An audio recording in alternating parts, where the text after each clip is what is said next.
I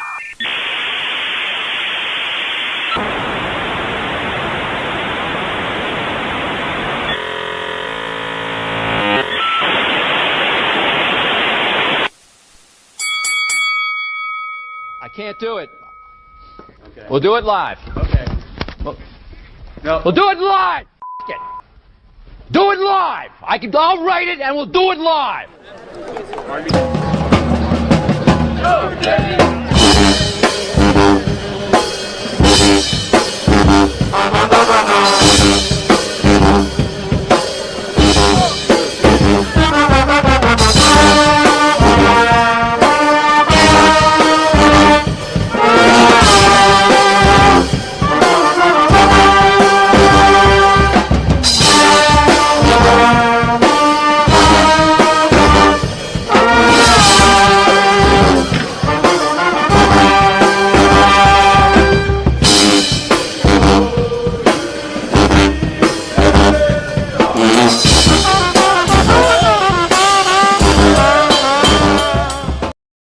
He's from Iowa, Louisiana, not Iowa.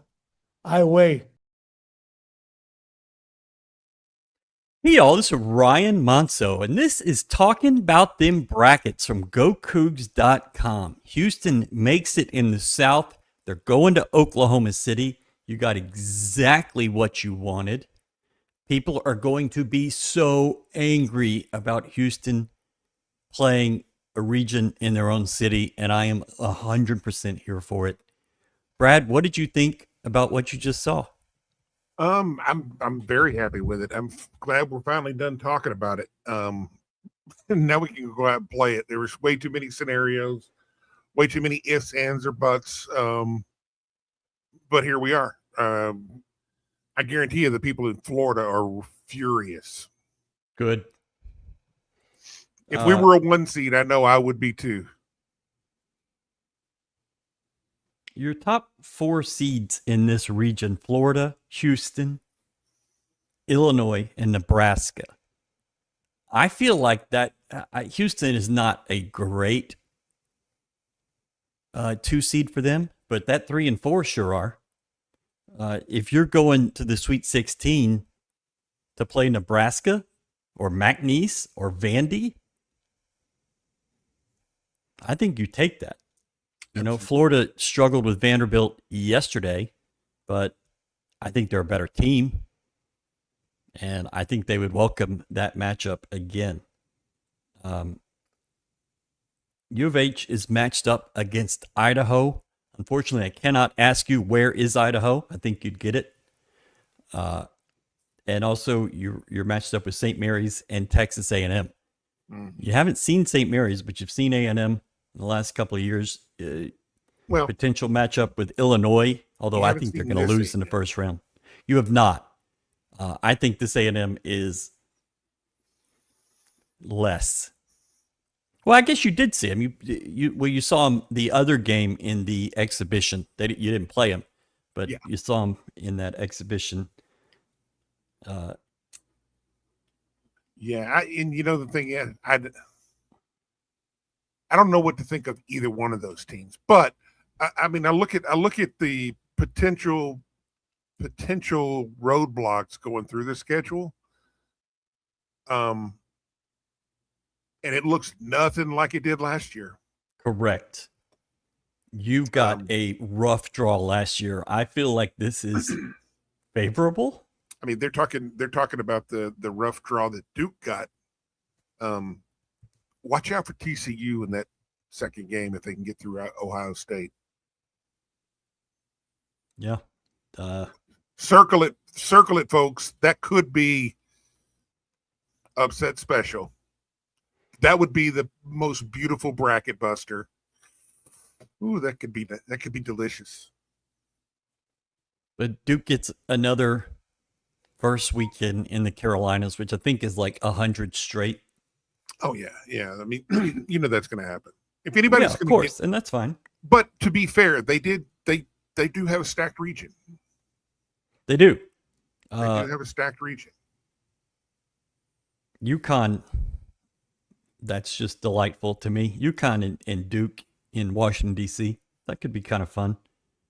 I think UCF beats UCLA in that 7-10 game.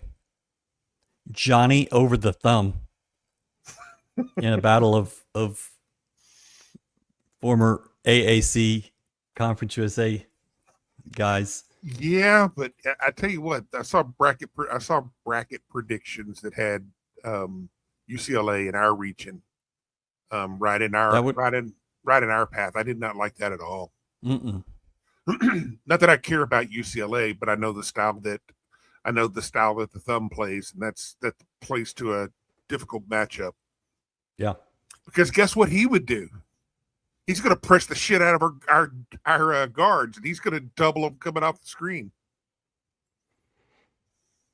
Star Pizza. Go celebrate being in the South by celebrating with your pizza place, the one that supports your Houston Cougars. They're there. Mike was at the selection event. Talked to him for a good bit. They said Pie Day went fantastically well. Very happy to hear that. Go get you some Star Pizza. They'll have happy hour specials all week. You got the buffet Tuesday and Friday. You got to carb up Tuesday because you're gonna play Thursday, so you're not gonna get that one before you play. But go get you some Star Pizza. Anything from Section 12X? Just fly gear, baby. You got to load Fly up. gear, baby. Everybody's got to get up. It is time. There you go. Got to look fancy. Got to look fly. To play fly.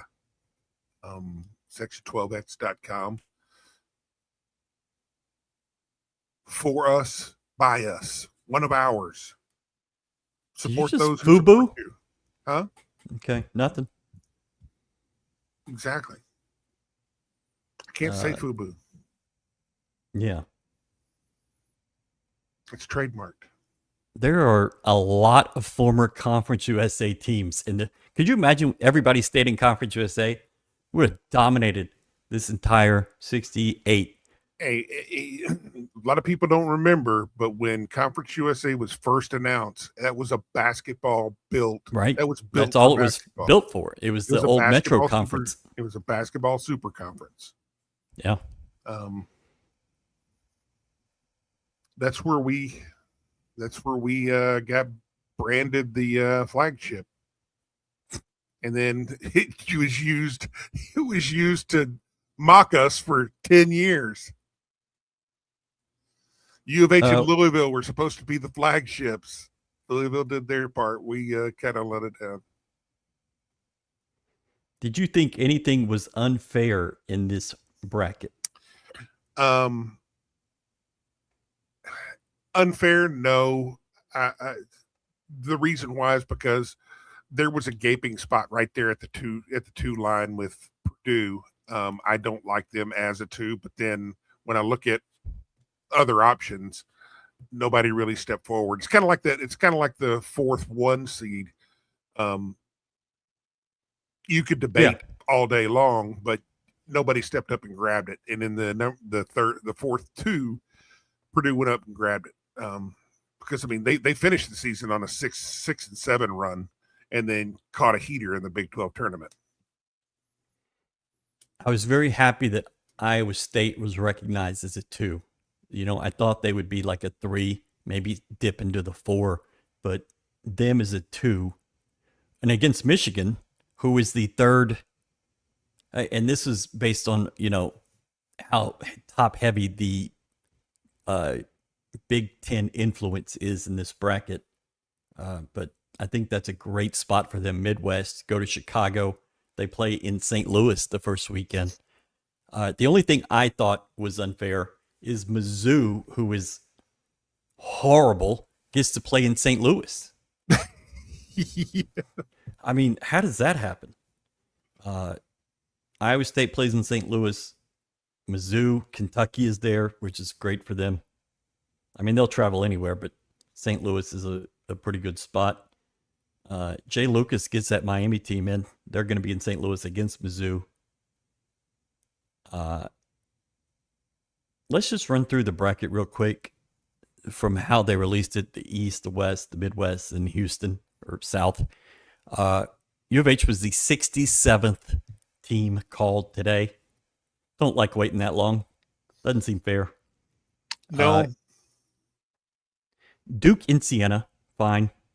They match up with Ohio State and TCU. You like TCU in that one? I don't know if I like it, but it's very first impression. It's very, very interesting. It's very interesting. And they'll match up with St. John's, who's a 5. I really thought they'd be a 4, to be honest. Against NIU, and then Kansas and Cal Baptist. I think I think that's a matchup. They did that on purpose. They needed a marquee matchup in the first weekend, and odds are they're probably going to get it. You don't think Cal Baptist is gonna take care of Kansas? You know, as much as I would love to, because it would be hilarious. It would be funny as hell. Don't think that I don't know what their mascot is, but they're the Lancers, the Fighting Baby Billies.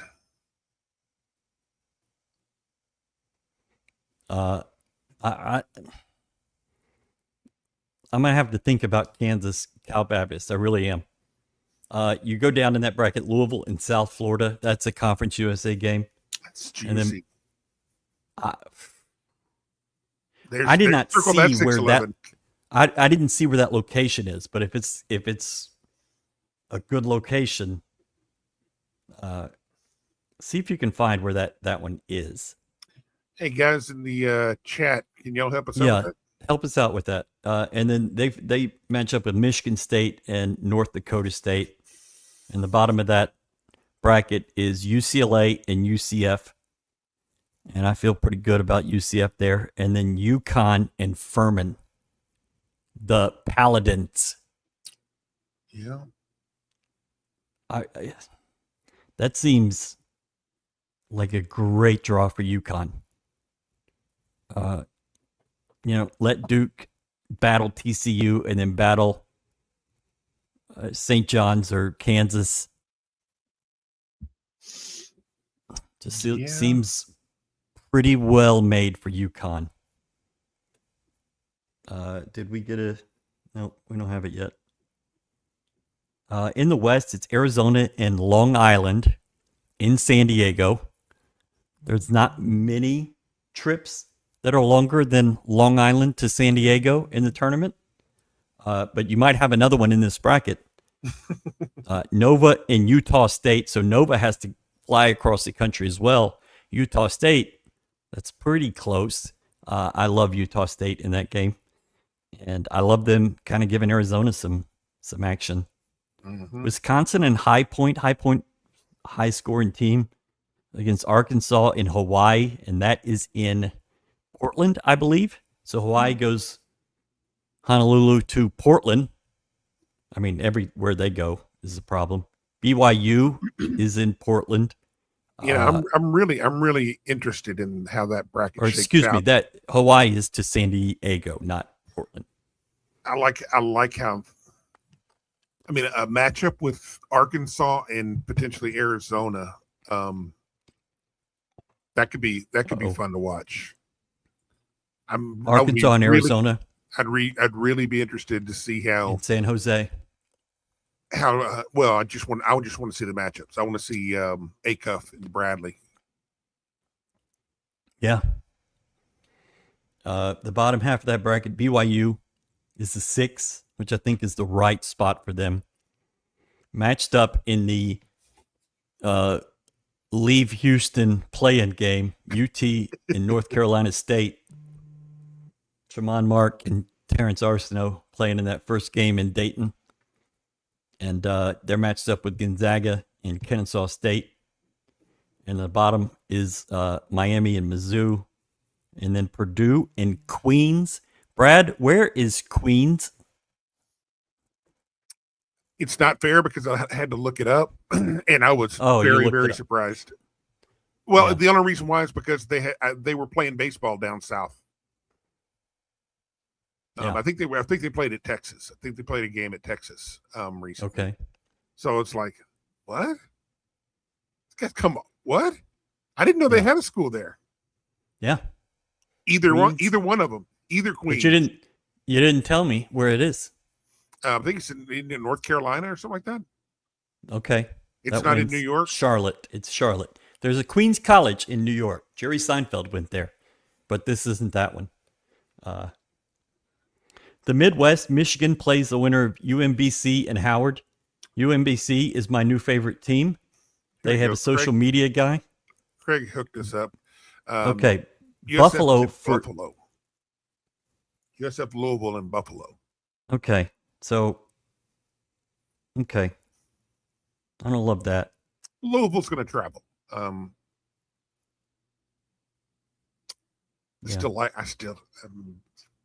trying to figure out reasons I don't like it, but I'm coming up short. Yeah. Michigan against UMBC or Howard, whoever wins that one in Dayton. Which one are we in? We're in the Midwest. Down the Midwest. Yeah. UMBC, whose Twitter presence, fantastic. Rooting for them. They're my team right now. UGA. First round matchups? Because I want to go deeper into each region. Well, we can do that, but I'm just going to go through the first games. I mean, what's on the plate right now. Georgia and St. Louis. St. Louis has just been tanking. I just don't feel great about them right now. Watch out for Baby Bird. What's his name? The kid that transferred from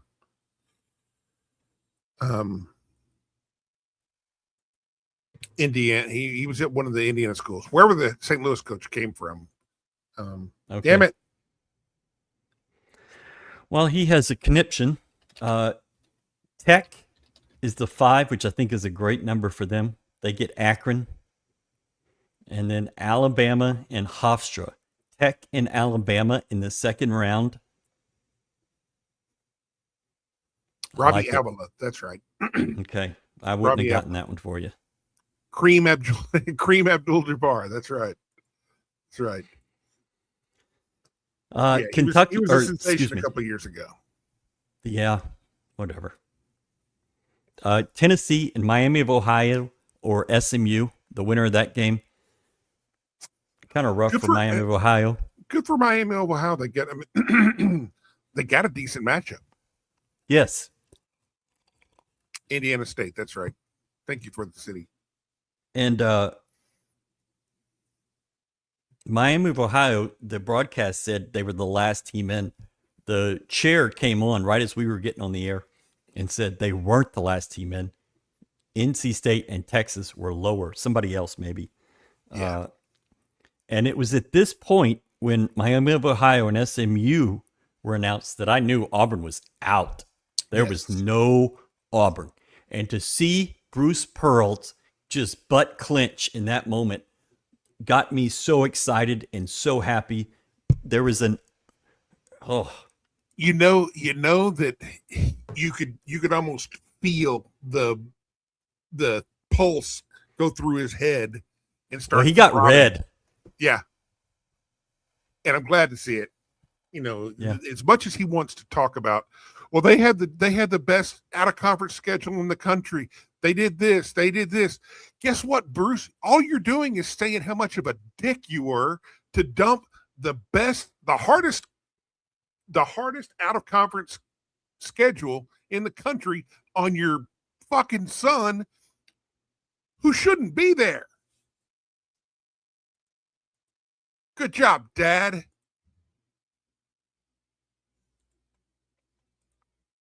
Maybe he hates his son, and this is a way to kind of get him off the tit. Take your buy out, get out of here. That's a long game.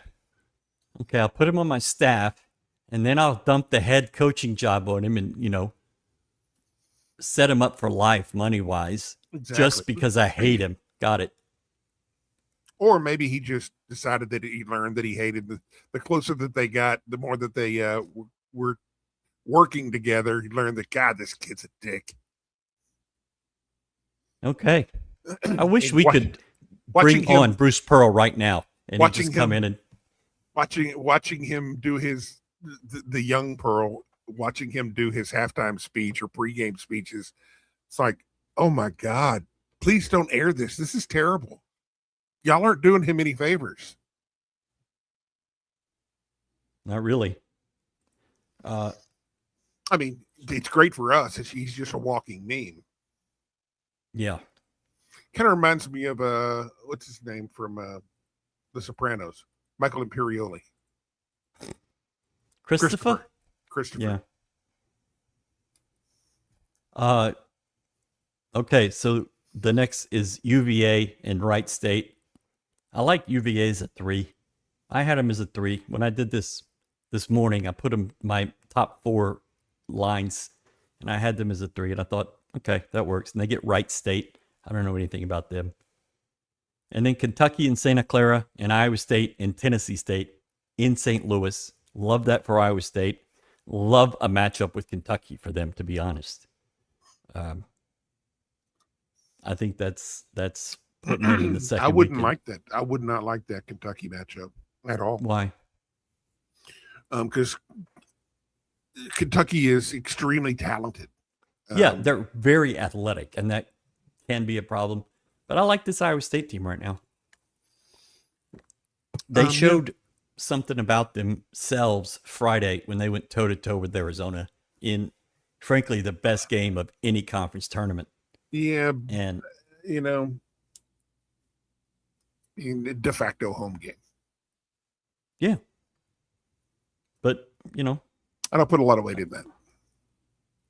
Yeah. Okay, and down to the south, you got Florida, and they'll play the winner of Prairie View and Lehigh. That's in Tampa. Clemson is an 8, which I thought was a little odd. Prairie View could do the funniest thing. Go Cougs. Hey, if they could get through Lehigh and do the funny thing, we would welcome them to Houston the second weekend if they could beat Clemson, Iowa. Kelvin Sampson sends his regards. Vanderbilt as the 5 against McNeese. I think a lot of people are going to be picking McNeese in that spot. Vanderbilt was kind of trash up until that SEC tournament. That game's in Oklahoma City. You get Nebraska and Troy also. Nebraska never won a NCAA tournament game. I don't know anything about Troy, but man, I'm rooting for them. They're all in OKC, right? Yeah, those 2 games are. Who's all playing in OKC? I don't know. A lot of people. Well, I'll tell you this. If anybody wanted tickets for that, they're gone. Yeah. With Nebraska will come down like a freaking plague of locusts. Nebraska ball. Here we go. Corn ball. Corn ball. Then you get UNC against VCU. That's in Greenville. Illinois and Penn. Illinois, I think I like, but Fran McCaffrey at Penn is so bitter that I could see them making Illinois sweat. Like McCaffrey got fired at Iowa. You know how many NCAA games he won in his 15 years at Iowa? Do you have any clue? What, 3? 4. Really? He won 4. Kelvin Sampson did that in 2 weekends last year. I mean, and that's with the didn't they have the back-to-back Big 12, Big 10 player of the year and Luke Garza or whatever his name was? I don't know. Why? The fact that you're asking me about Big 10 basketball shows we don't know each other quite as well as I thought. Well, I mean, you usually know really obscure shit, so that would be obscure there shit. Is a limit. There is a limit to what I can know. Tickets start at $5.19 on Game Time. Nice. And then the second half, St. Mary's and the Aggies, and Houston and Idaho. Man, I love potatoes. I like potatoes too. You should really carb up for that game.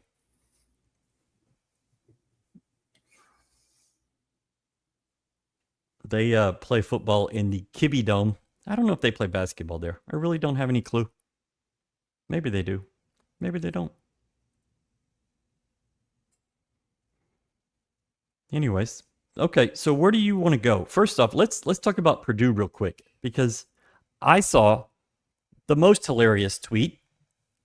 Pat 40, I wonder if Purdue's poor final weeks was just a sign of a senior-laden team being over it and waiting to ramp up for one postseason ride. God bless you, Pat 40. Anytime that I feel like I'm really losing my mind and I might be really, really stupid, you come in and prove that I'm not. You make me feel kind of smart, and that should be scary for the rest of society. Yeah. Whenever you talk about, think of the average person and half the people are dumber than them. They're talking about Pat 40 being, he's your bottom rail. Okay. Yeah, just, they were just mailing it in, waiting for the tournament. Yeah, I don't need now this. They're ready. I don't need this. I mean, we only started the season, 18-1. Let's just go ahead and dump this and get to the tournament. Fast forward past January. Let's get to March. That's smart. Make sure we get piped at home. Go ahead and mix in a couple of those, so we're good to go.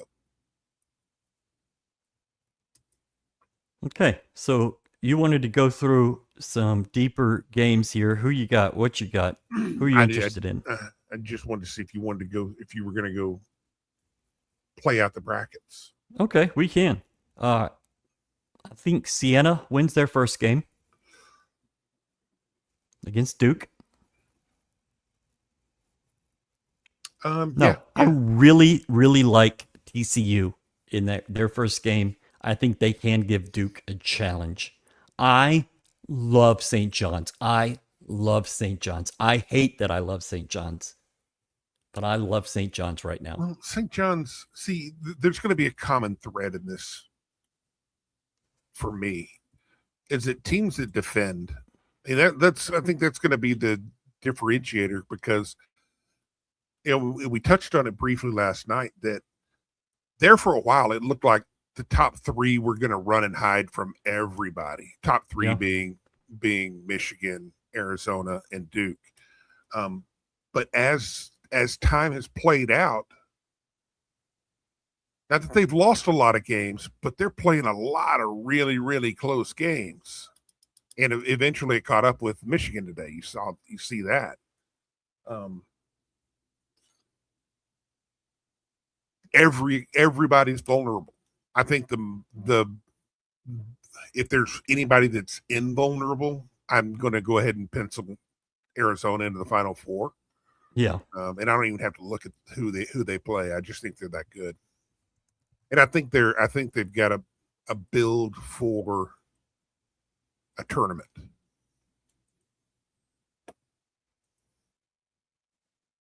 Okay.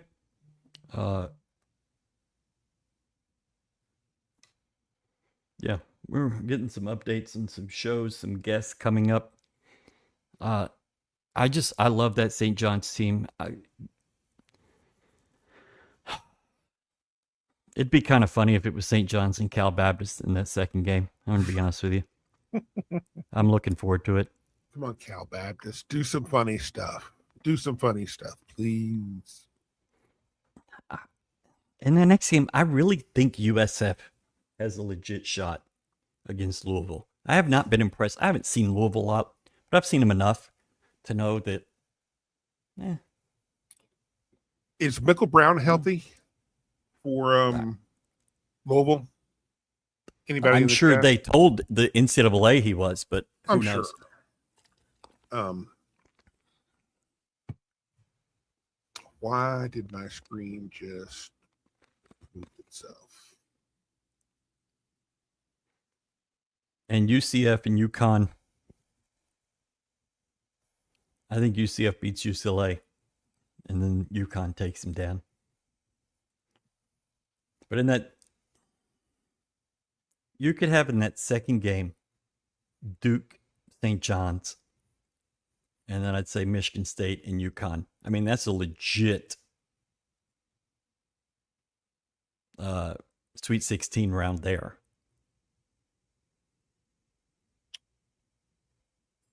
Yes. Arizona.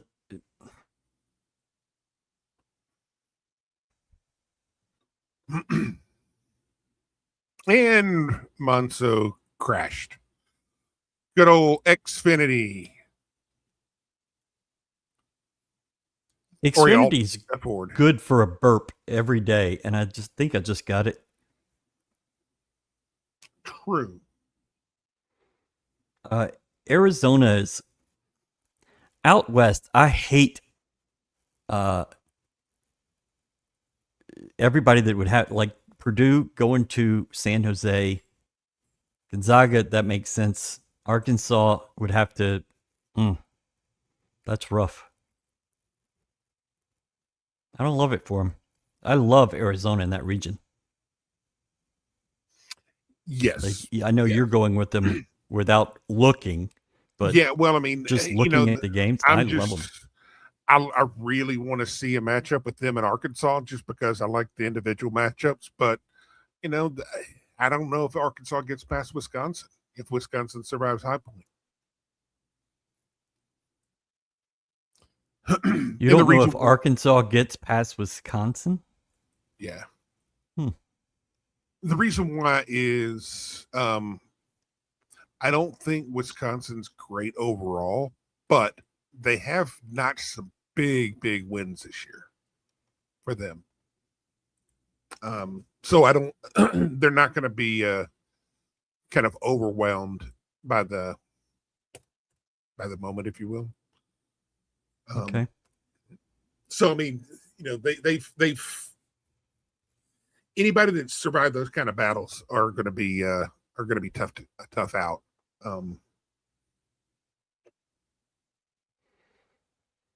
But I want to see Acuff in Brazil against Arizona, see how they hold up. That could be fun. It really could. That's a Sweet 16 game too, if it happens. That's my thought as well. Wisconsin has some huge wins. They're kind of like Tech. They can beat anyone and lose to anyone. 100%. We can go through some other comments. For the whole section of that bracket is an AAC reunion. Yeah, conference is AAC. Good to see you again, Roy. Towns, I got a picture with Coach Sampson. Another bucket list task. Good for you, Mac. Purdue can cause some problems. They sure can, especially now that, they care. Now that they got that regular season now out that of the way. Now that they were done tanking for the number one overall, they can go ahead and play. Yeah. The Midwest region will likely be a showdown between Iowa State and Michigan. Cyclones will be a tough out. That's a great Chicago game. Michigan, Iowa State, fantastic. Like, everything geographically makes sense, it seems, in this bracket, which you don't see very often. I'm surprised. I am surprised that they didn't push Texas Tech into our region. Yeah. But then you have Vandy sitting there too, so. Yeah. It's really about there's so many rules that you have to, when you're protecting ones. And I mean, you had now to think about it. I mean, Purdue's the only two from the Big Ten.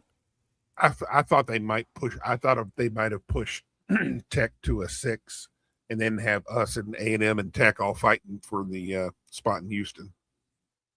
That'd be kind of funny. The committee doesn't want to listen to Hurley whine any more than we do. I would have loved it. God, I would have loved it. But he also gets Duke, who's the number one overall. Have fun. This is Media Kev. Me, Joseph, and Daniel still on the road coming back from the Big 12 tournament. Y'all need to get it together. Are y'all driving? Are they driving to Houston? Yeah, from Kansas City. Seriously? Yeah. That's old time. I mean, yeah. The only travel worse than that is Galen, who has been in Vegas for a month, is flying back now. He just got on the plane. So doing a week, Monday, a week in Vegas, and then doing a Sunday night flight home to go back worst Monday to work. Worst week possible. I don't know if I could come up with a worse week that's supposed to be fun that turns into just planes, trains, and automobiles, and you end up paying for the next month. The only thing I would say is, and he's too young to do what you and I would do, which is go park ourselves in a sports book and watch every conference tournament game imaginable. Right. Which would have been fun, but after the third day, I would have been like, you got to go somewhere else. I'm driving home. I'm walking, getting on a Greyhound.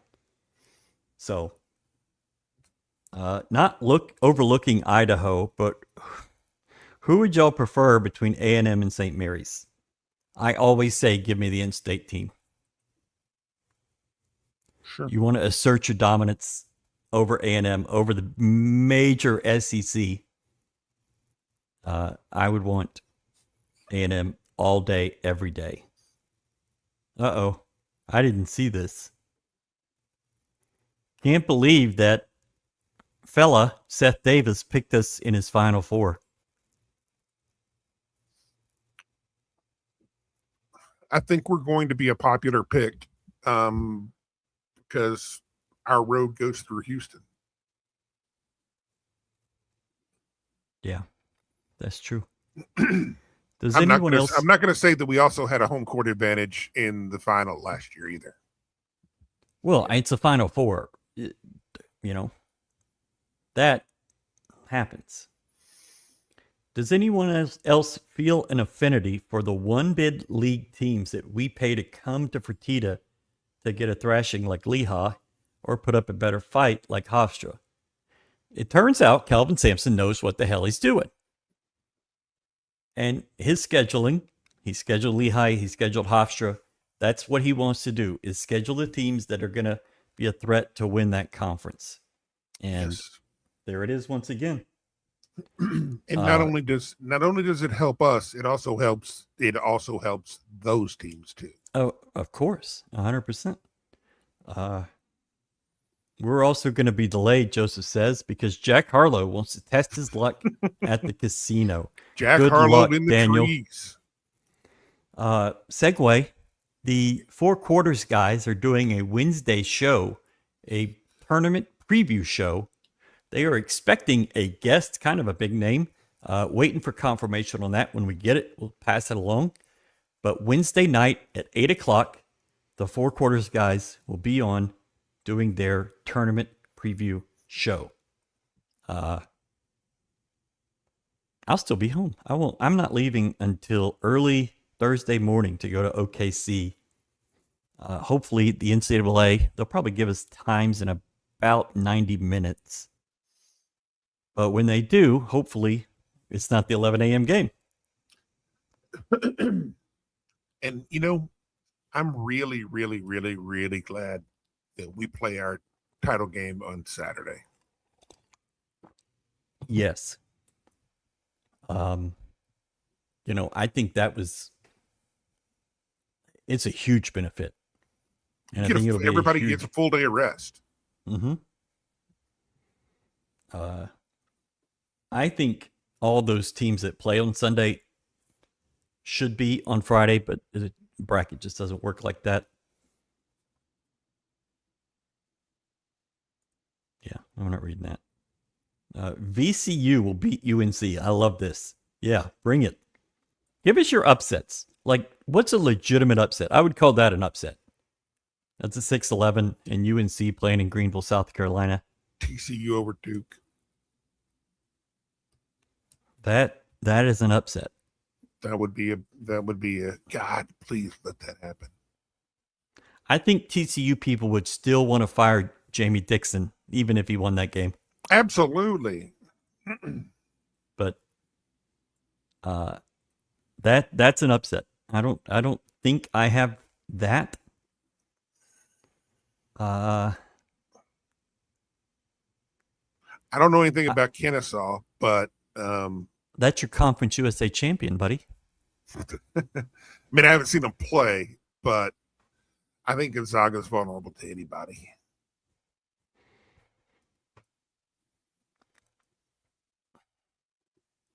Like if I'm BYU, Texas, or NC State, if I can get through to the if you can get to the second game, you feel like the second game, I feel pretty good that I can whoop Gonzaga. And they put against Gonzaga teams with great athletes, a lot of athleticism, a lot of height. BYU, I don't think they're a great team, but they've got talent. As long as Kevin Young stands down there and doesn't say anything, they could be okay. Well, and just like they were last year, and even whenever Pope was there,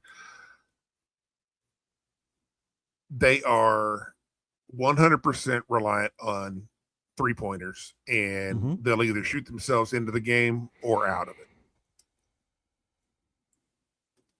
I didn't think about this till now, till you just said Mark Pope's name. BYU 6 seed, Kentucky 7 seed. Arkansas 5 seed, Kentucky 7 seed. Interesting. That's all I got on that.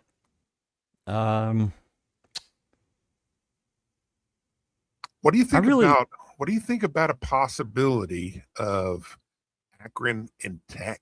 Akron over Tech. I was literally about to tell you I love Tech going to the second weekend. And you're saying nope. Well, because I'm thinking of those, the way the teams play, without topping, they're a different team. And we're talking about the heavy 3-point reliant there. Dude, Christian Anderson can go on a heater like nobody's business. He can also go 1 for 17. But I think they're probably going to be safe with the other 3-point shooter they got that was injured early in the season. Not LaJuan Watts, their other shooting guard. I will take your word. Much better 3-point shooter. But, are you talking like Petty? I don't remember his name. Okay. They got Atwell. Petty. Is that who you're talking? Okay. Yeah. All right. I think Akron. I mean, I don't. If my Tech friends are watching, their Tech's going to go all the way, except for one. But Akron, watch out. Yeah, they might go 5-1, but lose the first. Yes. Whoops. Akron, yes. Taken. Akron can score in paint. Zips. What is the paint? I don't know what that is. I don't know. It's a place you'd like to get to, but I don't know if we've seen it very often. It's a place that Kevin Young invented. True. That is true. McNeese over Vandy. I really think this is going to be a popular one. Especially if they keep putting that dork on this screen. There's manager is, man, you want to see the upsets, but I don't want to see that guy. No. And God forbid they beat Vandy. It's going to be everywhere. I mean, it's going to be everywhere anyhow. But, I mean, it's just another day of it. Do we know why that kid got ejected from NC State and went back to Lake Charles? I don't know. Maybe he ejected himself. He saw that they were going to struggle, and he said, screw it. Or maybe his NIL deal went through, didn't go through. I don't know. Maybe he just likes really, really thick women, and that's why he's like, Lake Charles is a place for me. True. I did think that was kind of funny, though. Maybe he was sad that Arsenal wouldn't get as much playing time as he wanted. I think I'm ready to do it. I think I'm going to take Penn. Penn over Illinois. In Greenville, South Carolina. Fran McCaffrey won 4 games in 15 years at Iowa after making $50 million. Goes to Penn, where he played, and gets it done over Illinois, over a Big Ten school. And then if you say VCU is going to beat UNC, VCU and Penn, second round. It could be fun. I'm hoping this doesn't go chalk like the previous year. Except for us, of course. No. Yeah. I love the thought.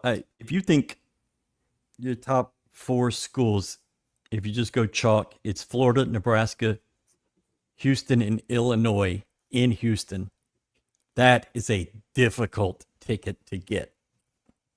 Like, if you don't have your second weekend tickets already, whoo. Yeah.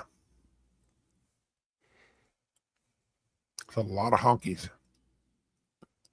And, well, even the Midwest, Michigan, Iowa State, UVA, and Alabama. I mean, that's a hard ticket to get in Chicago. Duke in UConn in Washington, D.C. Arizona, Arkansas, Gonzaga, and Purdue. I mean, yeah, you've got what could be 4 great weekends. You're going to get upsets. I'm excited for it. So when I did the math, I got 12 of the 14 seeds right. I ended up putting Vanderbilt on the 4 line just because I could not figure out. I didn't want to put Alabama there. I just struggled with Alabama. Yeah. And I thought they would, you're going to struggle up Vandy. You're going to struggle with Alabama no matter what because there's a bias. Yeah. And I know I would. What do you mean? I know I would struggle seeding them correctly. Yeah, I just don't know what to do with them. I got Vanderbilt wrong, and I had Virginia on the 4 line instead of the 3. But I did pretty well. There wasn't a lot of wiggle room. When I sat down to do it, I thought there were going to be 3 Big Ten schools on the 2 line, which would have really forced what you did because you couldn't put any of them against Michigan. But that didn't happen. You only have 1 on the 2 line. It's Purdue. And when I finished doing this, I was like, I can't believe there's only 1 there. But Illinois and Michigan State are on the 3. I can't decide who I think is going to be the most disappointing conference, but I love where the Big 12 is. You've got a 1, you've got a 2, you've got a 3, you've got a 4, you've got a 5, you've got a 6. We got 2 2s. Oh, yeah, 2 2s. I'm sorry. It may meant not 3, not a 3. So a 1, a 2, a 2. I tell you what, when I saw Purdue pop up as a 2, I was like, are they going to screw Iowa State here? No, because it made sense because Purdue went west, which is the only place that Iowa State could not go. So when I saw Purdue, I knew Houston would be in the South. Right. Because Iowa State to Chicago made way more sense. And it works. All of it works. Arizona fan here. Go Cougs in the South. Yeah. We'd love to tell you that Arizona's going to get screwed, but man, Arizona is going to just run through this. Pack your bags for Indianapolis. Yeah. Go to Elmo's. Have a good time. Have a fun game against Arkansas, but then go ahead and make your reservations for Indy. Yeah. They got two good locations for them: San Diego and San Jose. We'll fight it out again. See if we can. Nobody does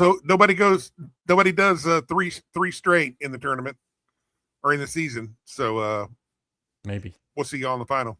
they're really good. Ooh. UMBC over Michigan. I would love for this to be true, but man, that's a. Michigan had a chance. They had a really good chance early in the season to kind of be a cool bandwagon type team. Thought they might be likable, a team that comes in first year under May and pulling all these guys together, and then they go out and just wax everybody to start off. I mean, blowing everybody out. What, they won like 3 or 4 games by 40 over quality opponents. Mm-hmm. But then Yaxel started opening his mouth, and God, they became really unlikable real fast.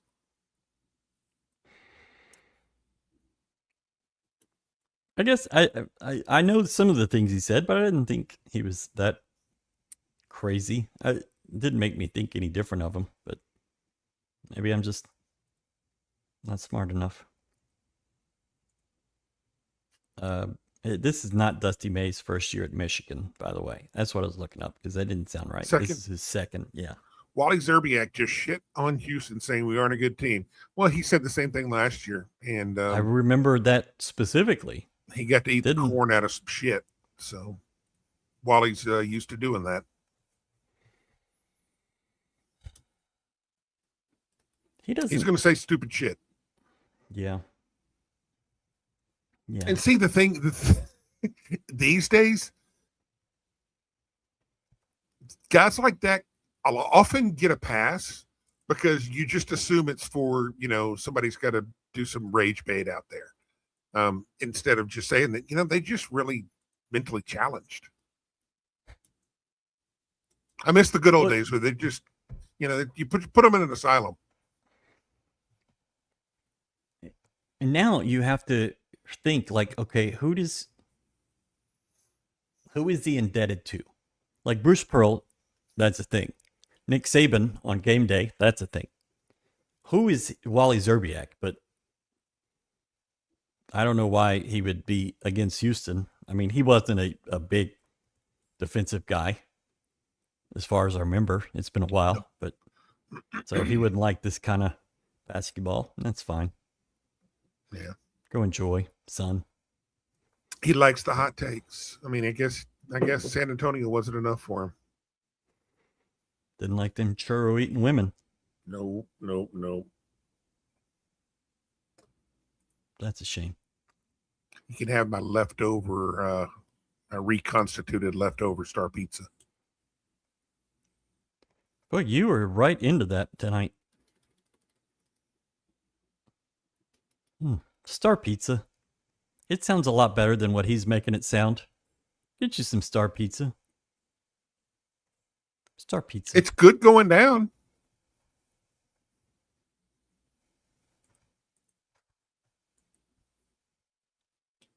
It's a new t-shirt. It's good going down.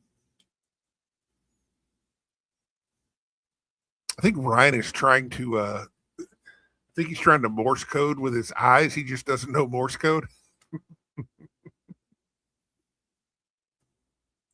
Section 12X. Section 12X. Gear up, everyone. We're going to need everybody in Section 12X gear because it brings good luck.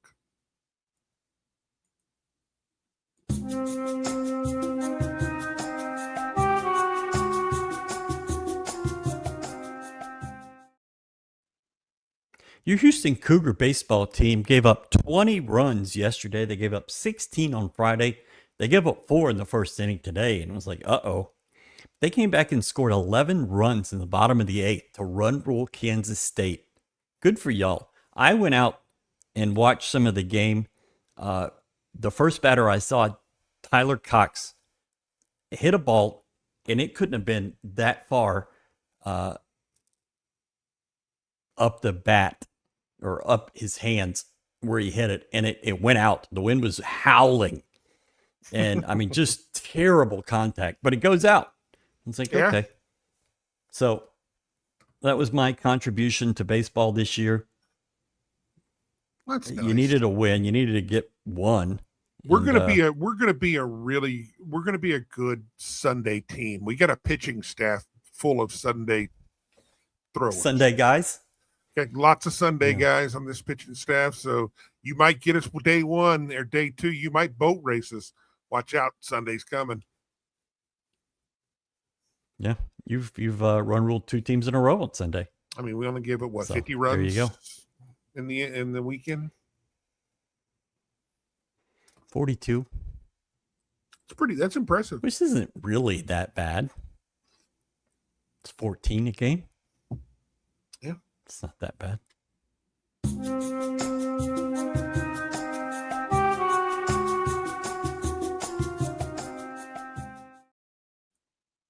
$8:55 tip on Thursday.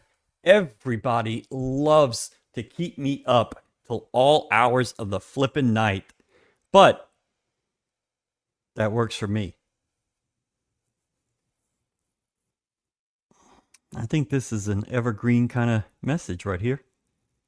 Baylor Bears are not dancing in Waco.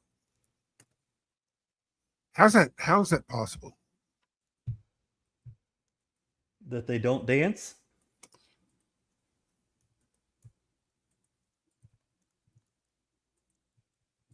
Impressive. Is the NIT going to play at all this year, or is anybody going to accept? Sure, yes. Is anybody going to accept bids for that? Well, the CBI said no thanks. The Crown, I think, is still trying to play. The Crown? What is that? The Crown. It's the Las Vegas tournament that they should save their money and make sure they pay everybody from the Players Era deal. Yeah. Jay Williams on ESPN says, Kelvin Sampson, what a move given the host role to Rice. Now you're talking about being the South, even though you're a 2 seed, home court advantage in a Sweet 16 and Elite 8. That's a massive advantage for them. I love it. Bring them more. Y'all get mad. Don't worry that it happened with Alabama and Auburn 3 years ago. And then last year, Purdue got to drive down the street to Indianapolis. Mm-hmm.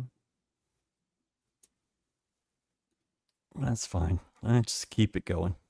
Duke drives down the street every single year.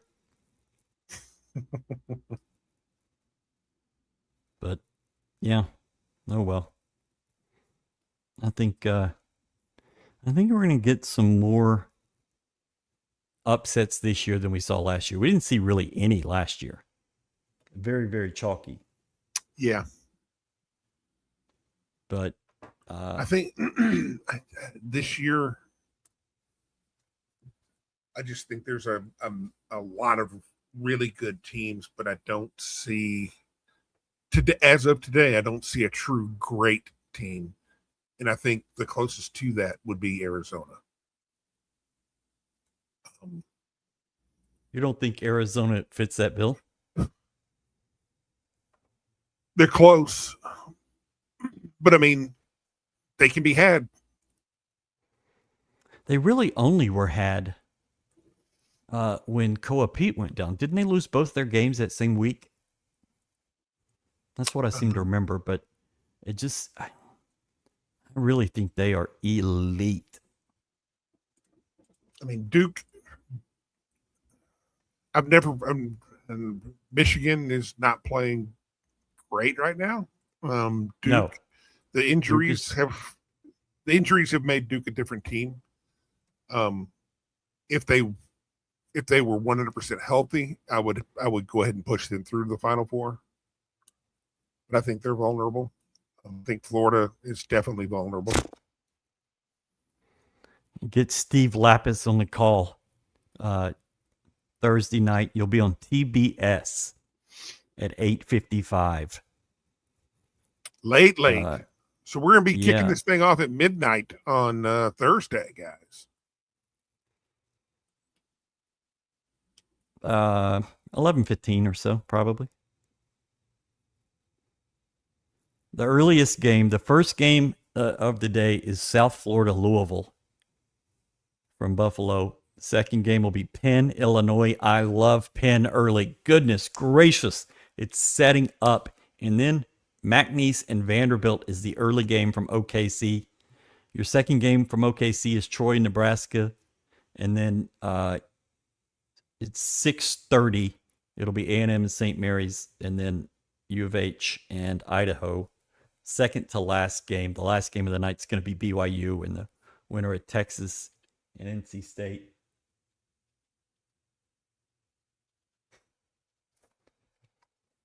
Duarte says that Kelvin Sampson is 3-5 all time against Idaho. I assume from his time at Washington State, maybe Montana Tech, but we'll see. Thank you, fatherless gay Ted, for saying good luck, Cougs. Awesome.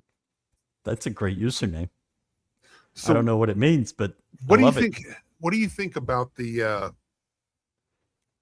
the bid distribution this year? How many did the SEC get? 10? 10, Big 10 9, ACC 8, Big 12 8. I think that was about what we expected. We expected maybe one more with the Big 10. I'm just happy to see the West Coast got what, 3? The A10 got 2. Mac got 2. Matt got 2. What are the schools from Texas? You have U of H, Tech, A&M, Texas, and TCU. 5. Are there any others? No Baylor, no No Baylor. that's gotta be Baylor's it. not out there. Baylor's not out there. Baylor's not there. That's right. They're sticking to their rules of no dancing. Yeah. Nobody from Louisiana. Nobody, or McNeese from McNeese. Louisiana. Yeah. Oklahoma's nobody. Arkansas got in. New Mexico was out. So yeah, there's not a lot. U of H made all the sense in I wish in we that had. Oklahoma's. I wish there was an official report of NIL spend. Oh, you Good forgot luck. Prairie View. Yeah, good. Oh, good I call, did forget Pipes. Prairie View. Yep. You're right. I did. Upset special. Win one game and then shock the world. That would shock me. I'm Nice shocked. to the ribs.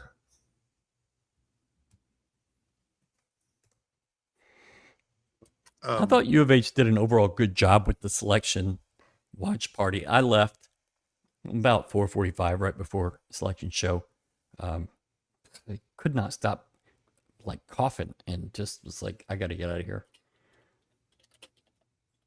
Yeah, I want to see how much each team is spending on NIL. I think that should be a thing. I mean, just like what the salary situation is for professional sports. I mean, this is a professional sports hidden underneath Some privacy amateurism. laws. Yeah. It's amateur when it's convenient. Correct.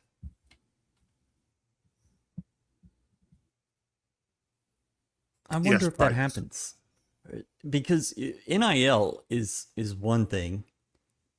Everybody, you have to assume, in 2 years will be doing full distribution rev share. Right.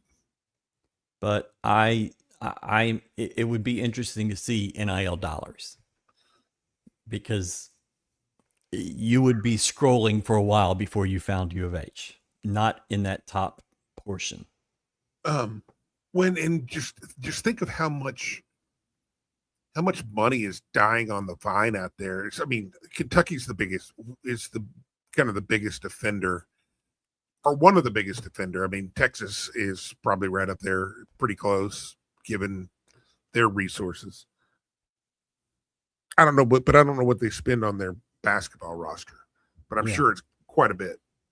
Yeah. Arkansas. Well, but BYU. Arkansas got they got something out of it. They got themselves a tournament title. Yeah. But I mean, Texas got first 4. Kentucky got 7 seed. And potentially Mark Pope fired. Kansas State, just mountains of dead money. Baylor, mountains of dead money. I mean, they had 2 of the best recruits in the country. And they do nothing with it. They didn't do anything with it last year with VJ Edgecombe. No, they didn't.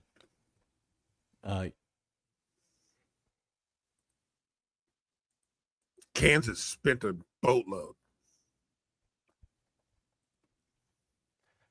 I would say BYU, but a lot of what happened to them is Saunders. They were trending in the wrong direction when that happened. Well, yeah, because the meat of the schedule was coming up. And they're playing the best teams, which is where they separated last year too. Yes. Well, when your coaching is so far below everyone else's, that's going to happen. Anyways, I think we should start calling Kansas second-tier Kansas. Second tier? Yeah, because there is a hierarchy in this conference now, and it's Arizona and Houston and Iowa State. And then that second tier, I think, is where you're going to find Kansas for the foreseeable future. They will out-talent everyone. But when it comes down to it, those guys you get late in the season, they don't want any part of these games. No. Especially if they get away, and not even that, but the moment they're outside of Fog Allen, everybody can beat them. And they're not. I would love to see them have to play like 6 games a year in Orlando. And they're not invulnerable at their home court. I mean, it's still they've taken a lot of losses. It's a really, really difficult place to play. Don't get it twisted. But it ain't like it used to be. Right. 5 years ago, the losses they've taken wouldn't happen. No. But I mean, they're not going to get blown out. The money situation has changed. Right. You know, they're not going to lose at home to BYU. Didn't they lose to K-State at home? Or was that on the road? Maybe. It might have been in Manhattan. Are you talking like last year, into last year? Yeah. Yeah, I think so. Good seeing Ryan at the event today. Went to the watch party, saw Ryan. Was really pleased, thinking we can make it bigger and better, but damn good start. I really thought it was an excellent start. I thought it was handled pretty well.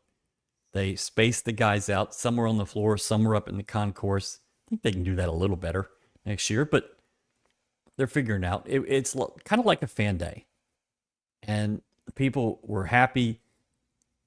It just seemed to go really well. They had events and things for kids. It's very fan-friendly, very family-friendly. JD was there with his son, and he called me Mr. Ryan. I was like, yeah. I wanted to get him to, when he went and got his autographs from the players, I wanted him to tell the players that my dad knows Mr. Ryan, but we didn't go that far. I really, I'm going to leave the kid out of me. And just giving Duarte crap. Right. Speaking of Orlando, a lot of people thought Dawkins was on the hot seat. Yes. Dawkins was definitely on the hot seat coming into the season. Into the season, yeah. See, I don't buy that because they're not gonna throw dead money at basketball. They're just not. And I think a lot of their fans wanted him out, but it turns out maybe he can coach. And you get a win in that first game, and then you get your shot, which you've already called. Maybe. Yeah. It's a good neutral location for them. What you got? Sorry if I missed it, but can you please talk about who you think we will face in a national championship run? You want to do that now? Sure. Or do you want to come back to that? No, why not? What else? I mean, what else we got? So I think we mash the potatoes. Walk, waka, waka. Who wins that St. Mary's A&M? Knowing absolutely nothing about St. Mary's. I mean, they're Gonzaga light. I guess it's best way you could put it. Did U of H play them in Fort Worth a few years ago, like a neutral early December kind of game? It really feels like they did. I feel like U of H played them in Fort Worth, maybe 4 years ago, 5 years ago. It might have been the game that I went up there for and got deathly sick that day. But I really feel like that was St. Mary's.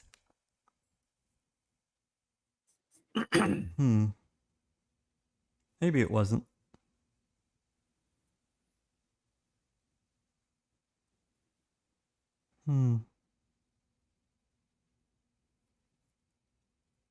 Played Texas Tech up there.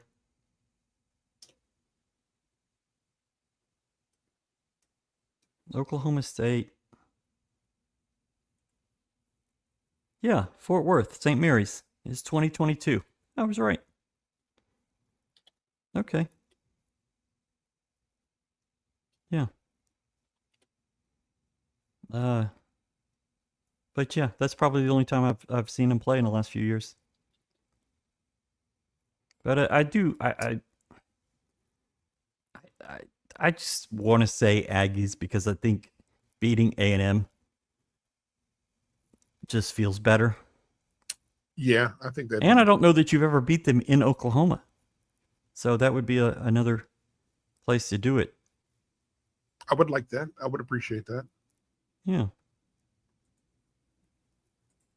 You have played them in neutral games at the Blue Bonnet Classic at Rice Gym. You played them in the Summit in a Southwest Conference tournament. You played them at Reunion a few times. And you played them at Toyota Center, and then you played them in Memphis. So you've never played them in Oklahoma. Okay.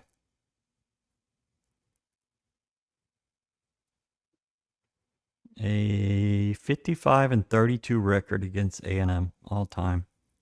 6-1 neutral. Your only neutral loss was in '89 in Dallas.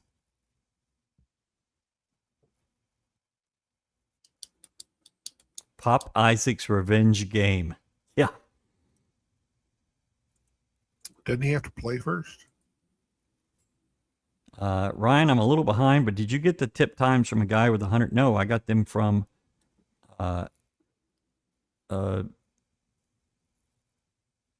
maybe I did. Maybe I'm wrong. Uh-oh. Okay, maybe I got them wrong. Maybe I got them from somebody. I got tricked by a fake account. Whoops. Well, that sucks. I'd already made my plans in my head. Thank you, Rowdy, for at least letting me know that I'm an idiot. Because I don't want, What, Thursday? It felt early because usually it's about 8:30 or 9 before you get the times. But somebody put a lot of work into that, and I got duped. That happens. So I say A&M. Do you guys say Mary's? No, I don't know, but I'd rather face A&M. I think it's more fun. A&M. I think it's more fun. In the other games that you would be potentially facing in a Sweet 16, it's UNC and VCU. You have VCU. I say Penn. Do you think it's Penn, Illinois? Realistically, VCU? I think we face Illinois. Illinois and Houston. Yeah. And then your I mean, didn't we smoke Brad Underwood years ago? Yes, that was run in we got beat by your Villanova. Final Four run. Oh no, that was the second game was Illinois. Yeah, we beat them So you with played them in that second round. Cockburn. Yeah, that was in 22. He needs So to get you beat reminded. them, then you beat Arizona, and then lost to Villanova. Yeah, he needs to get reminded again. And then in the next game, you'd play the winner of Florida Prairie View, which apparently it's Prairie View all of a sudden. That's right. Prairie View's winning that one, baby. Vandy, Nebraska.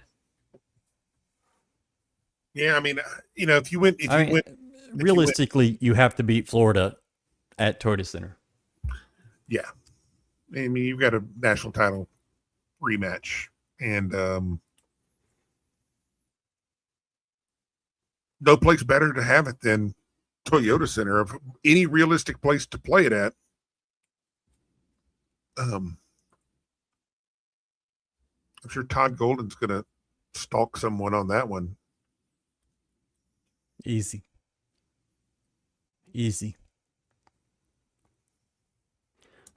There is an all-girls school kind of across the street, so be nice.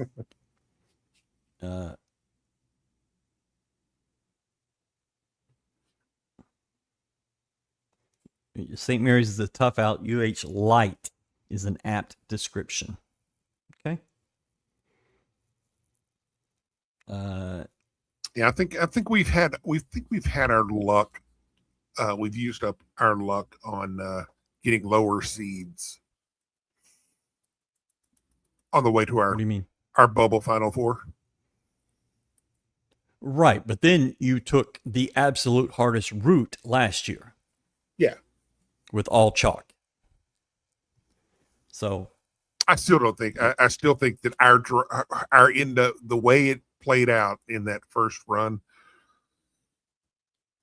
was you could have never drawn up a softer route, which was beautiful. No, it was Rutgers and Oregon State. That wasn't Oregon State. That's who I was forgetting.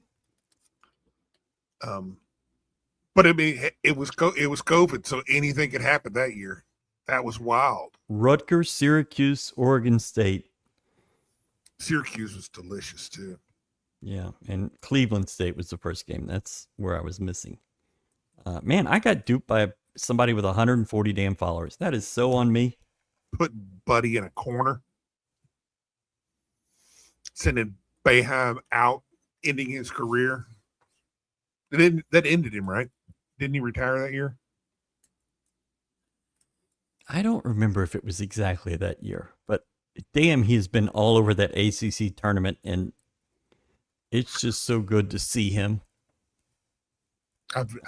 I've disliked him since I started following college basketball. Since I was a kid. Well, because I mean, I was, as a kid, I was a really big East fan because it was on Monday night. I mean, it was Big East Mondays. And so that's all I watched because it was on every freaking week. And so it became real easy to hate St. John's and Syracuse. He coached 2 more years. If you didn't hate Chris Mullen, you just can't dislike people then. Really? I thought you would have been a Chris Mullen fan. No, I hated him. Huh. Go ahead and talk about this. Read this and then talk about his metamorphosis. Can you address JoJo's metamorphosis? He's becoming Coug's secret weapon where teams will have to account for him. I don't know if I can. I don't know why it's happened. I don't know how it's happened. But there's not a change in his game other than he's not fouling. JoJo is the reason why everybody gets frustrated and exasperated about JoJo's foul situation is because he is such a phenomenal player and he has unreal tools. I mean, he played, I think he averaged 22 minutes a game last year, and he was Big 12 Defensive Player of the Year. That tells you the type of impact that guy has on a game. I still think that I believe that he's got great footwork in the post. Lacks a little bit of a touch, but he does have some touch. And the reason why I say he lacks a little bit of touch is he plays so fast. If you notice, you're exactly right. He does lack touch. If you notice the first couple of possessions, he's just going a million miles an hour. But by the second half, he really kind of worked his way into it. And the second half he was dominant. I think he was 5 of 10, 5 of 9, I believe. Yeah, and he just looked great. But it's never been about his ability or, it's never been about his production. His production, if you do it on a per 40 basis, his production is like 15 points and 10 rebounds, 2 blocks, 4 steals. He's just an ultimate player. It's just always been about him picking up a foul, his second foul 5 minutes into the game, and then he has to sit.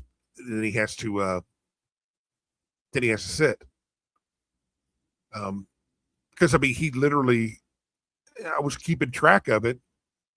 He rarely ever touched. I think going through before this run, I think he'd only had like 5 30-minute games in his entire career. We're talking about going 90 plus games into his career, and he only had 5.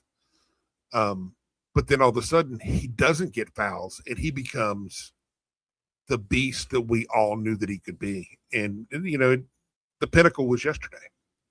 Yeah. He looked phenomenal. JoJo does so many great things. We had Kellen on a week ago, and he made sure to point out JoJo's impressively high basketball IQ. And Kelvin has said that at least once in these last 2 weeks to 20 days. And I think they're trying to make JoJo believe it and to say to him, you have such a great basketball IQ. You shouldn't be fouling like this. You got to get that under control. And it's almost like a way to convince him of that. It's just my impression. To tell you, or the highlight of kind of his basketball smarts / ability. The pass to beat to win the Purdue game last year. Yeah, the inbounds. That was fantastic. Beautiful. Perfect. It's like that's a pass that a guard makes. Yeah. And I'll say this, JoJo, if he comes back, probably will. I think he's coming back next year, barring injury. Hopefully he doesn't have to have surgery again this offseason. But barring injury, and he has a normal deal, by December of next year, JoJo is going to be a beast, and he's going to be talked about as a lottery pick. Okay. That's a little further than I'm willing to go. He is really good. Next year's draft is also a little bit softer, or dramatically softer than this year.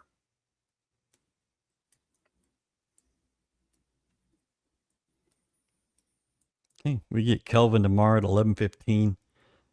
No players because they're going to have a day off tomorrow. Good. They have to. It's required. But they'll get their day off. He'll do media tomorrow, and then he'll do his radio show at J-Bar M tomorrow night. Nice. And then I assume they will be leaving Tuesday for that 8:55 tip. That's not really the tip. Damn, I can't believe I got that. JoJo might be Juwan with better defense by the end of next year. Saw a glimpse of it last night. I think JoJo saw Juwan hit so many of those line drive little jumpers in the lane. He was like, I'm going to make it straighter. And that's why he just throws them into the front of the rim. Well, the difference is Juwan was throwing them straight. JoJo jumps high enough to where he can just throw it down. Yeah, and you know our preview photo for this was JoJo doing just that. Of you see him jumping the ball or shooting a ball, and then there's an arm about 2 feet lower trying desperately to catch up to him, and it just. I'll say this, and it's not a slight. I think JoJo at his best is better in every way than Jawan. This is JoJo in the national championship game in the tip-off, and look at how ridiculously high he got on that ball. I mean, that's not fair. And that's the talent and the athleticism that he has that no one can compete with. Well, JoJo's got. I've never taken one of those off the wall. We'll see how that works. When it comes to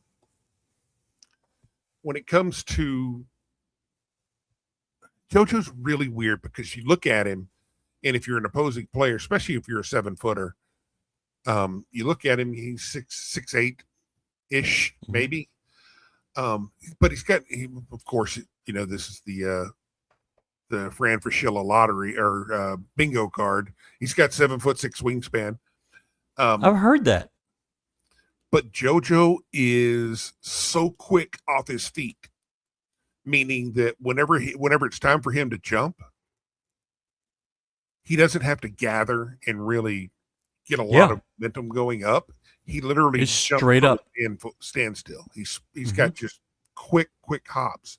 And so you think you're going to be above him to start, but he's going to beat you up there to the point of your release.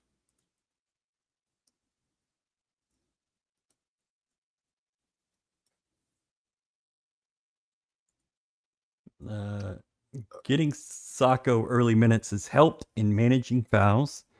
100%. JoJo better rested, moves feet better, less reaching, so forth, less fouls. 100%. I do agree.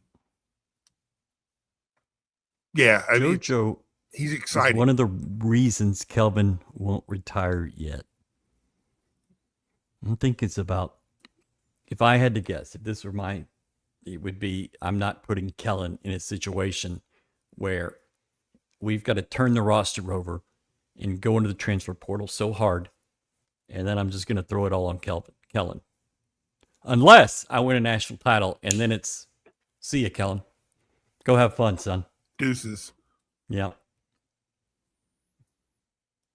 But yeah, JoJo has shown over the last month exactly why everybody talks so highly of him as a player.